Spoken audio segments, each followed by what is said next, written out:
welcome to the CollectingCars.com podcast. Hello and welcome to the Collecting Cars podcast, live from Goodwood.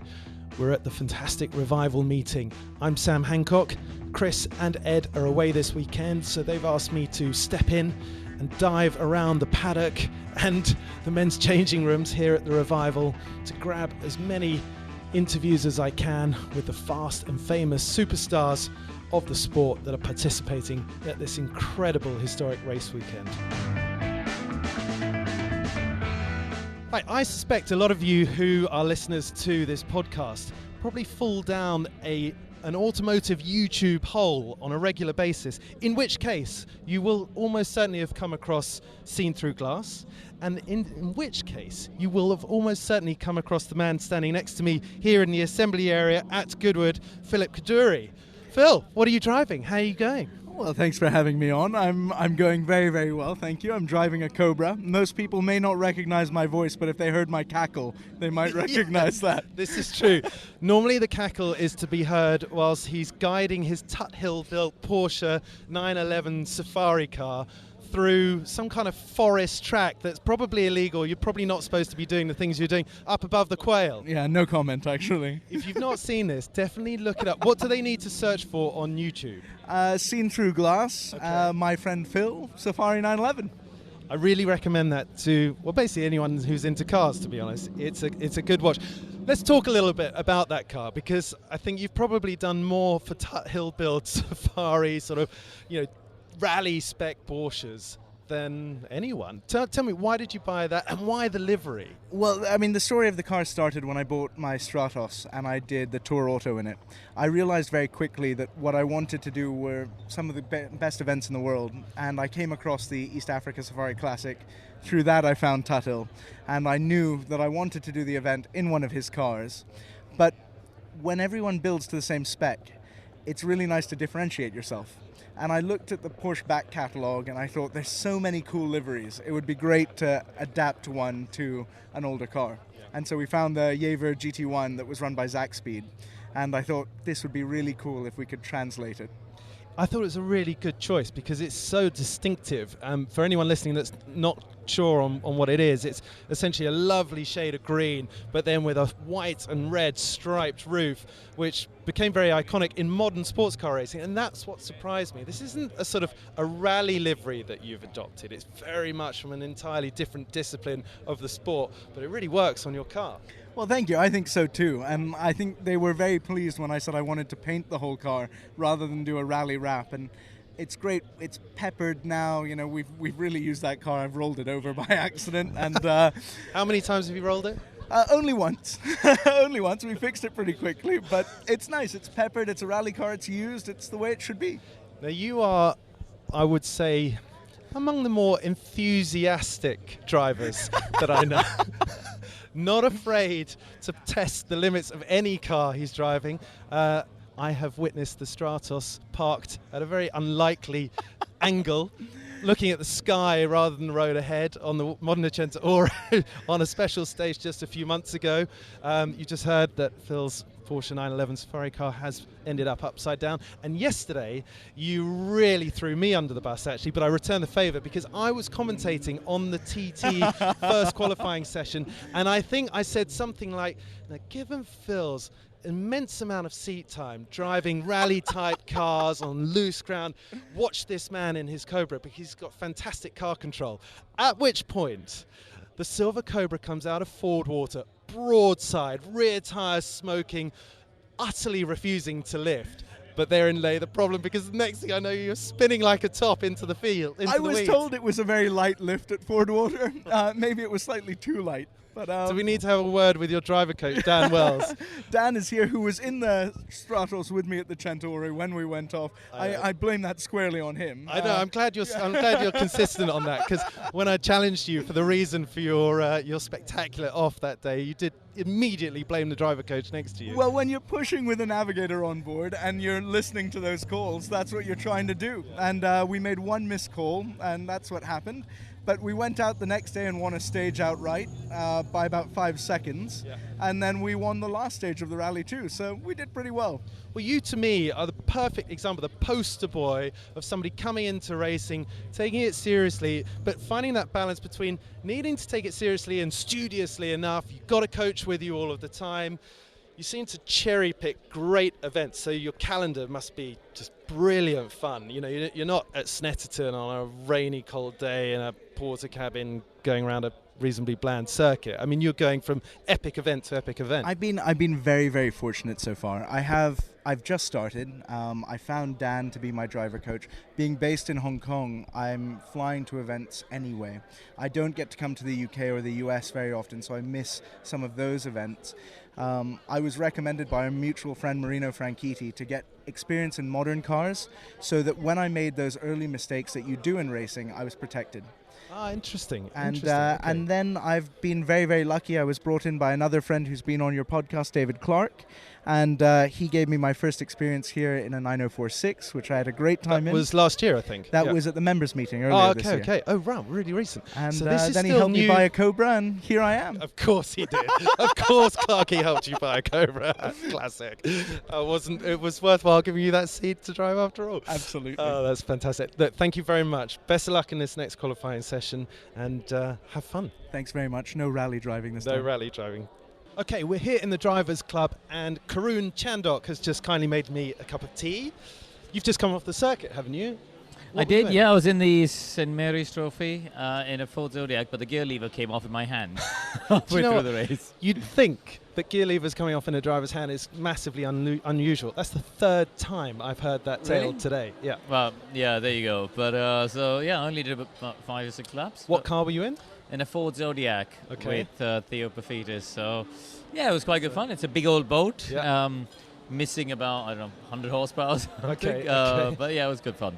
The St Mary's Trophy is a race I've only done once before, and I wasn't in a particularly competitive car, but I can think of few races that have ever had me laughing out loud in my crash helmet for lap after lap. It's just brilliant fun. It's isn't the most fun of the lot because the cars aren't scary. Yep. You know, I think when you start getting to the TT and the Kinrara and things like that, then the cars become really a bit animalistic, really. Yeah. Speaking of hairy cars, talk to me about this Can-Am McLaren Beast, which, haven't you in the past set a new track record in that? I did last year. I don't know if it's a track record, but I had fastest lap last year Yeah. and then went a bit quicker again this year. So, Wow. yeah, it was. It's not often, I'm told, that you see a sub 1 minute 20 lap. What and was I had the a lap time you I had a did? 19.9 Wow. yesterday. Fantastic. And I think the circuit's a little bit off this week because it's hot. yeah. I think it's a touch slower than it Yeah, has been in the exactly. I think there was more potential in it, but I was very happy to park the car at that Yeah. point and save it for the race. So, yeah, I'm driving it's a McLaren M1A. It's actually the same car I drove last year, but I haven't seen it since last year, to be honest. Okay. And it was a little bit confusing yesterday because I drove an AC Cobra for qualifying in the TT and literally walked with my helmet on, got in the McLaren and went out. Right. And so the first lap, it was sort of remembering which side the gear lever is and remembering, you know, how different each car is. How do you do that? Do you have any little routines or any processes that you run through just to dial your head into the car that you're getting into? Not really. I think I just build up to it. You know, there's no Okay. point going out there and trying to nail a lap on lap one. I just build into a rhythm, and you know, the human brain is an amazing thing. It adjusts and adapts, and some people can adapt better than others, but I've been lucky to do so. I can hardly think of 3 more different cars for you to be dashing in between. And for those who are not familiar with the way that Goodwood works, it's not the case that you come and you qualify and race in one car and then you conveniently move on to the next before the final one. You're very much jumping in and out, backwards and forwards in all 3 different cars. Yeah, absolutely. So it is a great challenge, but I think that's part of the fun of coming to events like this, is to experience and drive different cars, and also it gives us an appreciation of what the history of our sport is. We're very lucky to have a rich history in our sport. There's not many sports or industries or businesses that have the history we have in motor racing. And I think it's nice to come and pay our respects to it and appreciate it. And obviously, like so many other drivers here, you very much come from a single-seater, well, eventually a sports car background as well, but very much modern machinery, Formula One included. But I've seen you at a lot of historic events, particularly the Goodwoods, and you're involved with Williams Heritage now. So are you a student of the sport's history? Is this something that you've recently come to, or have you always been into the historical side? No, I've always been a fan of the history of the sport. I think ever since I was a kid, I was just obsessed with the sport. Right. And then I read up more and more and watched more and more.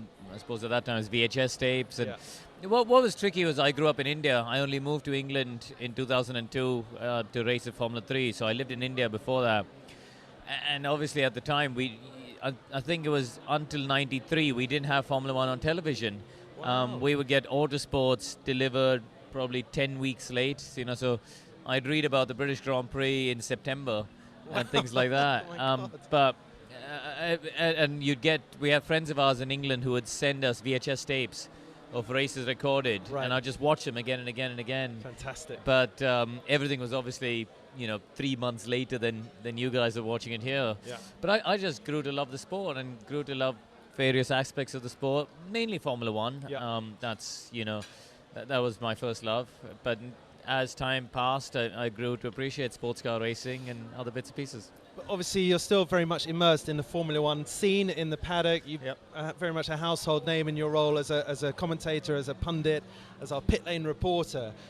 And you always seem to be having fun. You always seem to be doing a really professional, very insightful job and have taken to it like a duck to water. But does it frustrate you not being behind the wheel? Of course it does. The part that I miss most about Formula One is the driving. I don't miss the politics. I don't miss the nonsense that happens around it, which is exhausting. But of course, I miss the driving because they are ultimately the best cars on the planet. Yeah. But I've learned to accept that in life, your life takes you in different paths. So you just got to make the most of what cards have been dealt to you. And of course, you're a dad now, so you've already lost at least half a second there. Well, I'm not sure actually. It's funny, people have various theories on this, but I remember talking to Barrichello about it back then, and he said, nah, it didn't affect him at all. And I think it's true. I think, different people just react in different ways. I'm not driving around there, even here at a weekend like Goodwood, thinking, about the danger of the sport or about kids or anything. You just get on with it. But I'm lucky now that I've driven in various single-seaters, in, as you say, up to Formula One, in sports cars, Formula E, and now with Williams I get to do lots of different driving with some very cool cars. Let's talk about that. So Williams Heritage, this fantastic new-ish division that the Williams Formula One team have created, basically dusting off the cars that I guess have been quietly sitting in the warehouse or in the museum, and getting them ready to race, making them available, some of them available to gentlemen drivers, to collectors, but not just to go and sit in another dusty warehouse, but actually to be used. And you're very much involved in that. Tell us about the Heritage Programme. So Jonathan Williams, who's Sir Frank's son, of course, and I have been friends for many years, and we both share a very strong passion for the sport and the history of the sport. And I think it saddened us to see cars just collecting dust, and Johnny was very, very instrumental in pushing the group really to open up this heritage division. And we've seen what Ferrari have done with the Cliente business, which is fantastic. And we will never be Ferrari Cliente because they own engines and build engines, whereas we, as Williams Heritage, rely on Renault, BMW, Honda, different partners that Williams have had over the years. So. But we're building cars up, we're selling cars, we're running cars, most importantly. We're organizing track days, so we've been to Jerez, we've been to Silverstone, we're going to go to America next year. We've got clients with a whole range of cars from, Alan Jones FW07s and 8s to Nigel Mansell's active suspension 14B, Damon Hill's championship winner. We've got a fantastic roster of cars. And, Williams had a catalogue of over 110 rolling chassis, which were just lying in a warehouse, and we've now started building them up and running them, and it's great to see them out on track. For me, it's great to test drive and shake them down. Well, I was just going to ask you about that, because of course you are the guy that gets the phone call when one of these heritage cars needs to be given a shakedown or tested. Perhaps you get involved in running them at some of the private client days as well. What was it like to drive Nigel Mansell's Red 5 with all the active? I think emotionally it was very, very special. I'm not a particularly emotional person when it comes to racing. You know, I never call the cars by names or anything like that. For me, they're machines or they're pieces of engineering brilliance. But driving Nigel's car, I got to drive it at the British Grand Prix weekend a couple of years ago after qualifying when the crowd was still there, and again on Sunday morning, you know, British Grand Prix, Sunday morning, full crowd, and you're driving Red 5. Wow. And the crowd were on their feet cheering. It was Wow. amazing. And to me, it just brought No back... pressure then. Well, yeah, but it just brought back the memories of, as a kid, growing... Because that's the era I grew up watching, was, you know, Senna, Prost, Mansell, Piquet. Yeah. They were my heroes. Yeah. And I remember watching that 92 British Grand Prix, albeit 3 months later, of course. But seeing the crowd go onto the track and basically carry Nigel to the podium, and then to be driving down Hanger Straight with a crowd all around heading towards Stowe Corner, it was a really emotional moment. And as I said, I'm not a particularly emotional person, but that was special. Have you had the chance to drive that car somewhere private with less onlookers where you can sort of throw it around a little bit? Have you been able to? Yeah, I was push lucky. Yeah, I was lucky at Silverstone. I got to have a go as well. The team were quite keen for me to push and really experience it, which is nice. And then I drove it at Jerez as well with a client there, and it is so special. You know, you think the car was built in 1992, and actually I've just seen Adrian Newey walk past, who was one of the architects behind we'll have the car. to grab him in a minute. Yeah. Yeah, and you know, he was one of the chief architects behind the success of that car. It's so iconic, especially in the UK, I think. You know, Mansell, Red 5, winning all those races. And is all of the active suspension, the really technical stuff that required an army of mechanics in period, is that still working or is that disabled? No, it all works 100%. We were very lucky that we worked with Judd on the engine and Cosworth Electronics, and Cosworth produced a new ECU, a new wiring loom, and got the full active working. So all the switches in the cockpit work. You can make adjustments for the different corners. Do you feel the car lifting up and down? Yeah, absolutely. Really? You know, you feel it's the only car, or it's one of those rare cars I've driven which is faultless. Okay. The only limitation is literally the level of grip that the tire offers you, and at some point the tire loses. That's physics. It loses grip. Yeah. But the car is just perfect. It looks perfect. It sounds perfect. It feels amazing to drive. Wow. And the active just, do you think Nigel on occasions was 2.5 seconds ahead of Senna in qualifying? Oh. And, Senna's arguably the greatest qualifier in F1 history. Yeah. That tells you how dominant that car was. Yeah. Absolutely astonishing. Now, that was 1992, I guess, that car. So you've driven some of the later cars, and the Heritage Department even has some of the BMW-powered cars from the mid-noughties. Yes. Have you driven those as well? Yeah. How do they all compare? Sure, I drove the 2004 Montoya car, which was, if I talk about pure performance, that's got to be the best car I've ever driven. I mean, I've driven the hybrids, the 2017 car, so I've driven a more, quite a modern car as well. But 2004, to me, in many ways, is the peak of Formula One performance. The cars were only 605 kilos as opposed to 743 now. 138 kilos is 5 seconds of lap time, if you think about it. Wow, I did not know that's that. A lot. And they still had, the BMW engineers came to the test with a dyno sheet. I'm very pleased I haven't got a face full of jam, scone and cream falling out of my mouth right now. Now talking about weight. Well, the engineers arrived with a dyno sheet for that engine, and it was 952 horsepower. So nearly 1,000 horsepower, which is pretty much what they have today, but 138 kilos lighter. It was just the sheer violence of it. Yeah. Plus, it's got the screaming BMW engine, the V10, 19,800 RPM. It's astonishing. Now, none of these cars are eligible for current historic racing series. We can't speculate as to whether or not that'll change. One assumes at some point there'll be a historic racing series for these younger F1 cars.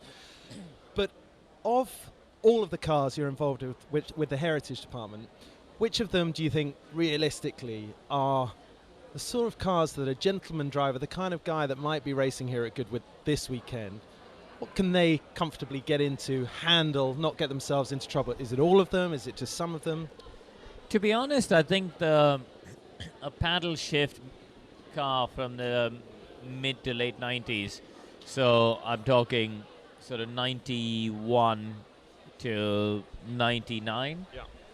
To be honest, the cars are, for a gentleman driver, will be pleasantly surprised. The cockpits are quite roomy. They don't need to be like a teeny tiny Grand Prix driver. We can make the software make the cars quite drivable for them. And we've had clients come out to track days who've never driven a single seater, apart from, I've done a day of coaching with them in an F3 car, but hardly any experience. And they've really enjoyed it. They've gone away with a big smile on their face, and they've really enjoyed it. Yeah, fantastic. Karun, I won't take up any more of your time. You've got a plate full of sandwiches and cakes and a warm cup of tea to get to. Thank you very much. Thank you very much. Okay, next up, I'm joined by sports car racing royalty, Henri Pescarolo. Welcome to Goodwood, Henri. It's absolutely wonderful to see you here. For listeners who don't know, at a guess, you have competed at Le Mans probably 30 times with 4 victories, I'm guessing. Is that correct? Yeah, 33 times and 4 victories, yes. I wasn't far off. Okay, yeah, fantastic. Yeah. And of course, a long Formula One career behind you as well. Yeah. Now, you're a multi-discipline driver, sports car racing, Formula One. I believe you've competed at Dakar as well. Yeah. How do you find historic racing? Oh, I like very much, but I didn't come here since about a few years now. I won the TT race 10 years ago with Patrick Tambay with the Cobra. But when I had my own team to run, I didn't come back for a long time. But I had the opportunity with Motil to come today and to drive a nice E-Type Jaguar. So it's very interesting. I love that place, I love the track, but I have to learn how to drive that car, because the last time I drove a car that was in Le Mans Classic last year, it was a Pescarolo car, a nice prototype.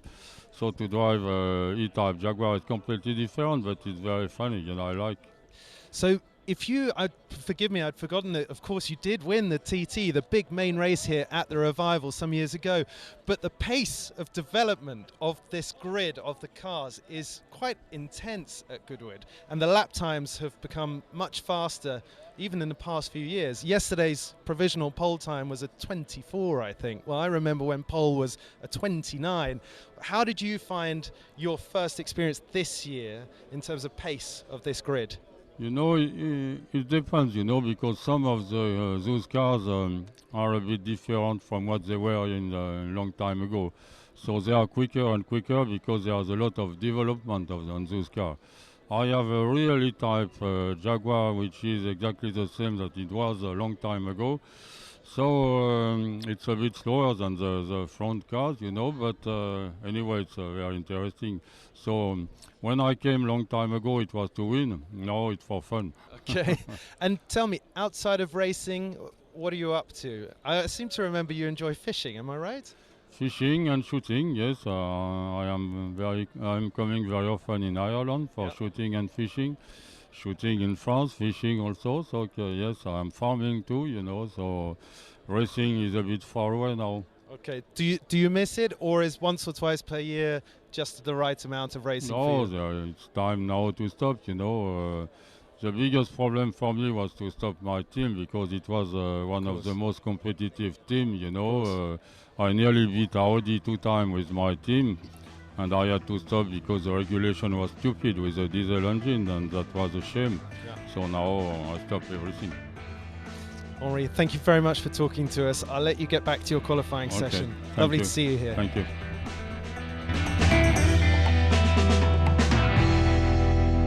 Collecting Cars, the safe, smart and simple way to buy and sell collectible cars. An online auction platform for the UK and Europe.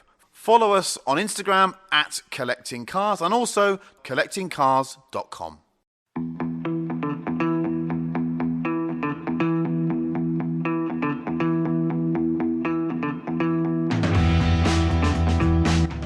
The CollectingCars.com podcast. Welcome back to the Collecting Cars podcast. This weekend We are live from Goodwood Revival, and I'm bringing you Tiff Needell and Brendon Hartley in their pants in the men's locker room. Morning, gents. Morning. I'm only briefly here to ask Brendon to actually give an honest opinion of how shit Formula E cars are to drive. But as he's contracted to a major manufacturer and earning a lot of money, which is the good thing about Formula E, he probably won't admit that Formula E cars are very shit to drive. Brendon, let's have the professional insight on how Formula E cars are to drive, maybe compared to a historic TT car today. Have you driven one? Yes, I drove the very first Formula E, yeah. Okay. Yeah, mate, I'm going to give a political answer, but they are actually very fun to drive. Look, you've got a lot more torque than grip. I'm very challenging. I appreciate it needs brilliant drivers to get the best out of them. what, Are they really exciting? Does it get your adrenaline pumping? So I have not driven one on a street track yet, but everyone's told me. I mean, even I was testing in Mallory Park last week, and I tell you, they feel quick. I think they're doing times quicker than a Formula 3 car on a conventional circuit, but it's not the steering wheel, which isn't round. You have to grab another handful around the tight hairpins. Exactly. We are sliding them around tight, bumpy street tracks that are not conventional tracks. I think you'd be surprised, mate. It's probably not too dissimilar to driving the Cobra here. No, okay, I'll let him off. That was a fairly honest answer for a contracted driver. I mean, for me, it's a great show, and it's a fantastic opportunity for drivers to earn a lot of money professionally. It's good for the teams that are running cars and manufacturers. It's just, to me, the show isn't exciting enough to watch, and the speed isn't high enough to really get a buzz going. But good luck, Brendon. Keep earning the money, Brendon. That's the main thing. Keep earning the money. Thanks, Tiff, for completely slagging off the modern end of motor racing at the moment. So, rewinding to historic racing, that's why we're here. It is Saturday at the Revival. Brendon is about to go into second qualifying session in the TT. Mate, how do you find it getting in and out of all these different kind of cars? You're going from the fastest modern machinery, jumping into something that must feel like an old barge. Yeah, it's funny. I was actually quite nervous yesterday because, I arrive here. I've never driven the car. I've done a couple laps around the track before. And you realise, there's 150,000 people here watching. You're in a $1 million car, whatever a Cobra is worth, and they don't stop. They got a lot of power, and you are hanging them out. So it's a lot of fun. Unfortunately, we had a problem with the gearbox yesterday, so just did a couple of laps. So hopefully we're going to get that sorted for today. But it is, everyone's here for the right reasons. I'd be lying if I said it doesn't get a little bit competitive, but everyone's here having fun, which I love. And sometimes in modern racing we do sometimes forget to enjoy it, and the reasons we do it are maybe a little bit different to the reasons people are here having a good time. So it's a nice feeling to be here.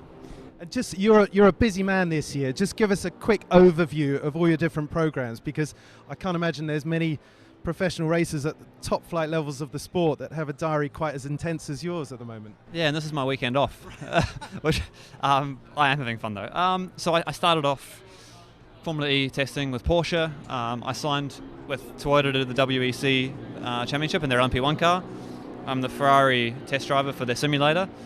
I've been at 6 Formula 1 races as a reserve driver, and I've now signed for another Formula E team with Dragon to do their Formula E Championship. So, yeah, I don't have a lot of spare weekends. I'm very lucky to have a wife who's organised and looks after all my logistics, and I go where I'm told to, week by week and day by day, but I'm enjoying it. Fantastic. Thanks, Brendon. We'll let you finish getting changed. Good luck in qualifying, and thanks for talking to us. Right, I'm here in the assembly area with Darren Turner and Alex Brundle. I'm going to interview Darren, and Darren is very kindly going to interview Alex. And I'm going to start with the fact that Darren got an absolute rollicking yesterday for walking into a driver's briefing quite late, but I think he had a legitimate excuse. When I walked in, it was like, I think there may have been some other drivers who sort of came in at the same time, because we all seemed to get the full wrath of the clerk of the course of not being in the driver's briefing at the right time. But it was more for the fact I was out on the Whitsun qualifying session. I was hot and sweaty just from driving the car. Then I was really hot and sweaty running through the paddock to get to the driver's briefing, and unfortunately got a bit of a bollocking off the back of it. How many cars are you driving this weekend? It's a little bit too many. So I've got 4 races, and then I'm also in the TT celebration parade in a DBR1. 4 races and a demonstration. I did 4 last year, and I said I'm never doing 4 again. Yeah. And then you could just get asked, and it's like, oh, okay, okay, and then suddenly you're up to 4, and then when I arrived, they said, "Oh, can you do a parade as well?" So it's a little bit too much, but anyway, it is what it is. That is the price to pay when you're a superstar, I'm afraid. Definitely nothing to do being like a superstar or anything. My violin is a string short, I'm afraid. Sorry, man. It's more to do with just gullible and just like, say yes too easy. That's my problem. Sure. And Alex, your first historic race weekend. Yep. I agree. Yeah. You're looking wide-eyed. Thanks, Darren. Yeah, a little bit wide-eyed. I mean, I'm actually jealous of him. He's gone now, so I can say that. Yeah. I'm actually jealous of him because he's got a lot of time on track. I've not got a lot of time on track. I had one 20-minute qualifying session yesterday, which was cut a little bit short with a gremlin. So I'm still building, shall we? I would still in the building phase, shall we say. Now, remind me, you're in a Cobra or an E-Type? I'm in an E-Type. I'm in the Pearson Engineering E-Type. Perfect, prepared by Gary Pearson. You couldn't ask for better than that. But I said to you yesterday, I feel really sorry for you because I remember that day, it was a long time ago now, when I came here to the Revival and it was my first ever time in a historic car. And I too was in an E-Type, in the TT. And the guy said to me, on Thursday evening or something, look, it's kind of got number plates on it. If you want to just drive it out the circuit and up the road, just go and familiarise yourself with the car. I promise you, I got about half a mile away and I nearly turned around and gave the keys back, and I didn't want to do it because I felt like the car was going to spit me into the nearest oak tree at every opportunity. And on track, it seems to move under you even when you change gears on the straight by comparison to modern machinery. So how are you finding this transition from LMP1, LMP2? Yeah, there is that moment when you're not quite sure if you're steering it or it's steering you. And and like you say, just the sheer movement of the thing underneath you, there's a certain element of that you just got to ignore, haven't you? It took a few laps. I was kind of building with the rest of the pack who were kind of discovering their cars a little bit as well, and building towards a nice crescendo, but obviously just cut a little bit short. It means we qualified back in 16th, but to be honest, it was nice to have the night to think about it. I'll jump in now and just sort of keep building up and make sure I'm in the right place for the race. Gary has just been awesome. Yeah. I can't say enough about him.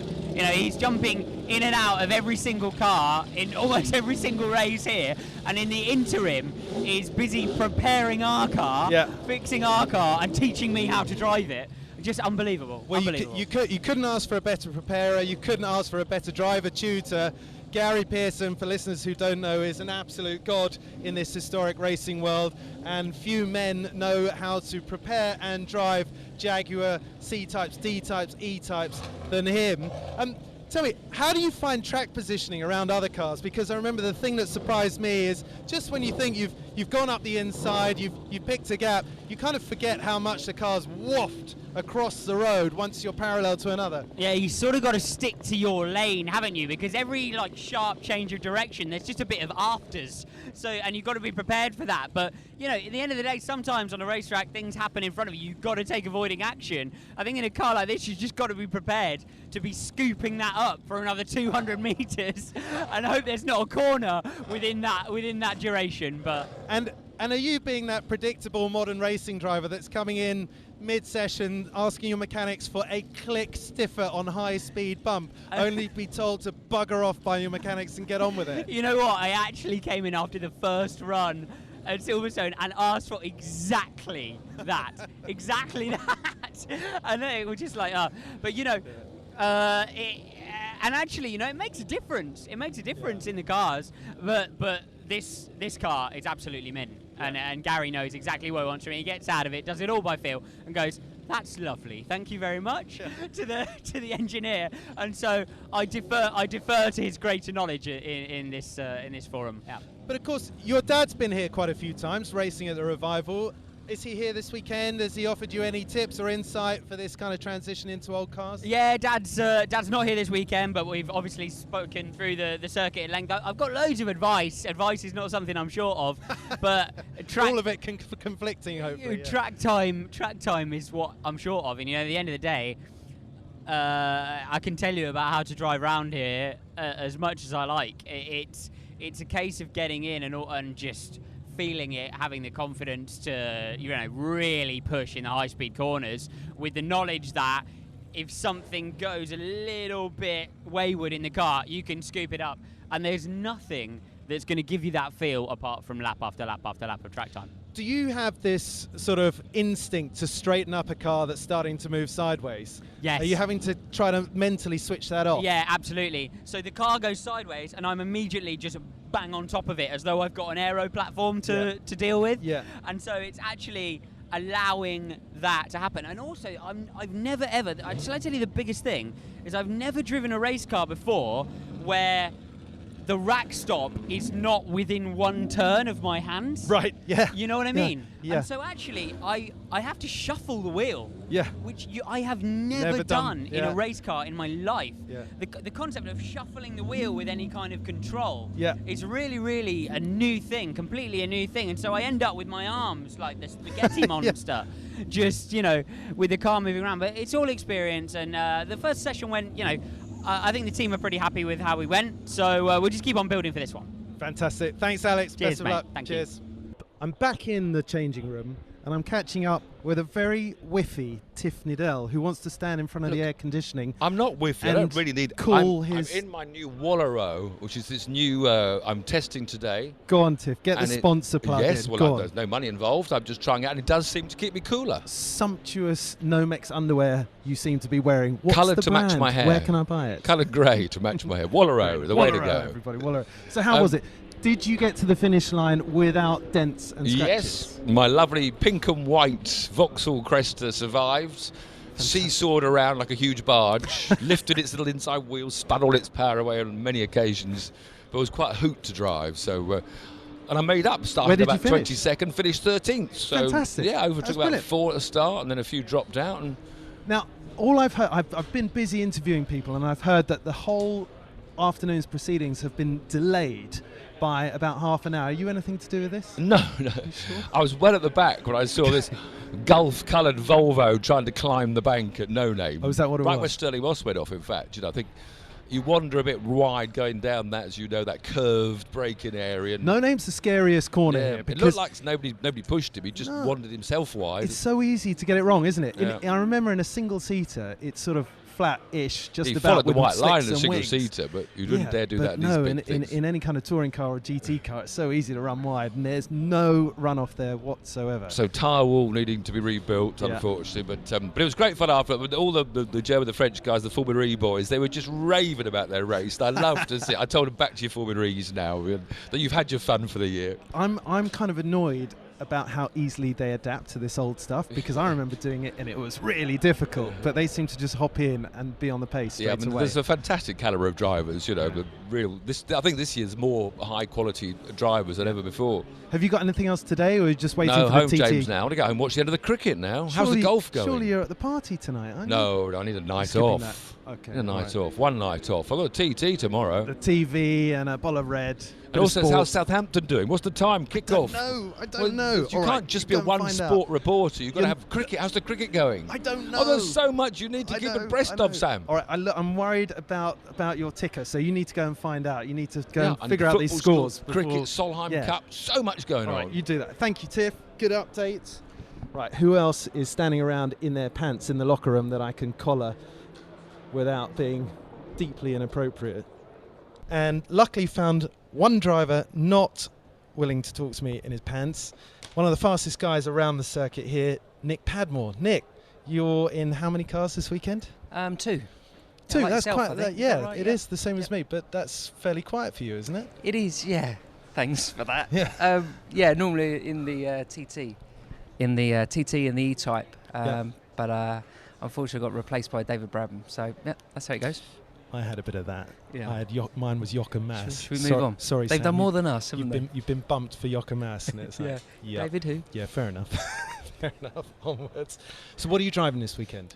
So the Lister Knobley, which was in the Sussex Trophy, which was great fun. Never driven one before, so lots of power and no grip, which I love. The cars are moving around so much. Yeah. That was good. And then the Lotus 16 this morning. How did that go? Oh.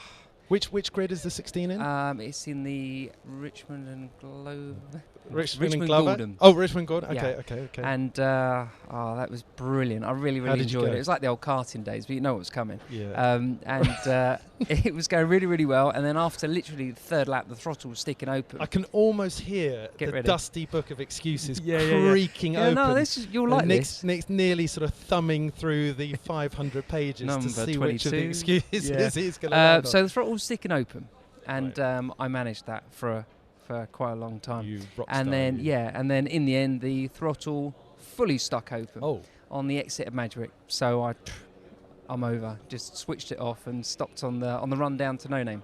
So Was it open on the way into the corner or only on the way out? No, luckily on the exit of the corner.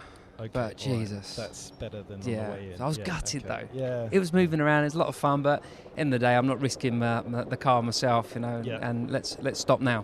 What's the quickest car you've ever raced here? Here's got to be the Lola T70. Okay. Now that thing is so fast, 170 mile an hour down the Lavant Straight, 150 odd through Ford Water. And that's a great car. Yeah. Have you driven one? No, never. I really want to. I really want to. Actually, you're a bit fast, so no, don't. Lap times in that? Well, it was like I did a 117 in quali, and then never invited back. So. I remember being very envious in one of the prize givings where I think you won a watch for the fastest lap of the meeting. Oh, he's wearing it. He's wearing it. Beautiful IWC watch. And that is such a funny story because it's huge, that thing. I went to get my trophy, Claire and I, and. Yeah, brilliant. Yeah, over the moon. Yeah, so we walked off, went to go home, and a guy was pulling my jacket. I thought, should I turn around? It's a guy from IWC, and said, "Oh, you might want to hang around because you might get a present." And then, wow, that's nice. I got that, and it's brilliant. So, for a lot of listeners to this podcast that might not know your name, explain how is it that you end up in this world racing this amazing variety of cars on such a regular basis? It's like yourself, really. We worked very hard at it, haven't we? And we coach drivers, and we enjoy doing that. And then the owners of these cars sometimes ask you to race them. And plus Goodwood, Goodwood help out massively with finding us drives. And that's how it is. We jump in cars for qualifying that we've probably never really seen before. Yeah. And it's just, it's respect. You look after the car, you have a lot of fun, you go home.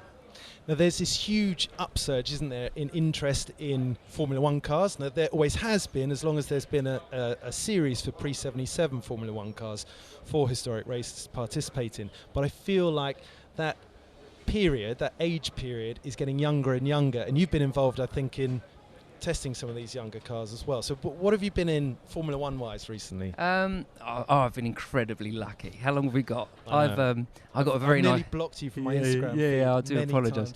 I got a very nice phone call from Williams Heritage, and they said, Karun's getting quite busy with the TV stuff. Can you help out? Yep. Sure. So the first car was an FW19, Villeneuve's 1997 car. The 97 car? Yeah. That's serious. That's proper. Yeah, and it was amazing. So Jonathan Williams and Dickie Stanford. Wow. And all I do all day is, what was this like? So Dickie Stanford is the former chief mech, isn't he? Yeah, absolutely. Yeah, legend. Incredible worked guy. with everyone. Yeah, Prost, now Nick Padmore. Mansell, PK, Senna, you name it, Montoya. And the stories, I have to keep saying, apologising because I keep saying, I'm sorry to ask you all these questions. No, ask me more. And some of the stories, anyway, back to the car was phenomenal. Right. I had a hand clutch, which is new for me. Yeah. What an experience. So there's hopefully some more of that coming up. Do you fit in the cars all right? Because I know, you are the perfect size for a racing driver, but I've been up to Williams Heritage, and I know I'm a fair bit taller than you, but those tubs are tiny, particularly of that era, that mid-90s era. Yeah, you're right. Thank God, yes. But if I didn't, I'd still get in the car. Yeah, you'd figure it out. No, it's fine. Yeah, it's okay. So that's the right result. And what about at home? Have you got anything in the garage? Yeah, I have. I've obviously got my Mini Miglia that I race with my dad, and it's done in his retro design from sort of the 70s, 80s. And then I've got a classic road Mini, and then I've just bought a 318 IS road BMW just for a bit of fun, and then a couple of karts and a monkey bike and a BMX. Can't forget the BMX. Wow, this is more than the single garage. This is it's quite the barn. Yeah, I really looked for bargains, and I found, and the BMX is a bit of a story because when Dad used to race the Mini Miglia, I was always on the BMX, and there was a photo, back in the day of Dad in the Miglia, and me on the Rally Burner, so I just had to buy one of them. Fantastic. So it's quite funny, yeah. That's great. Have you got any more driving this afternoon? No, that's done. it, all done, yeah. Time for a beer. Yeah, fantastic. Relax. Thank you, Nick. What's your social media handle, Instagram, whatever, so people can follow you? Because you've got some incredible posts where you're driving phenomenal cars with some good onboard and stuff. Yours is brilliant. Yeah. Mine's, I think on Instagram, it's NPAD56, I believe. NPAD56, yeah, all right. And then Twitter, anyone that wants to 56. see historic Formula One cars driven as they were intended. Go follow NPAD56 on Insta. Thanks very much, Nick. Thank you. Have a good afternoon.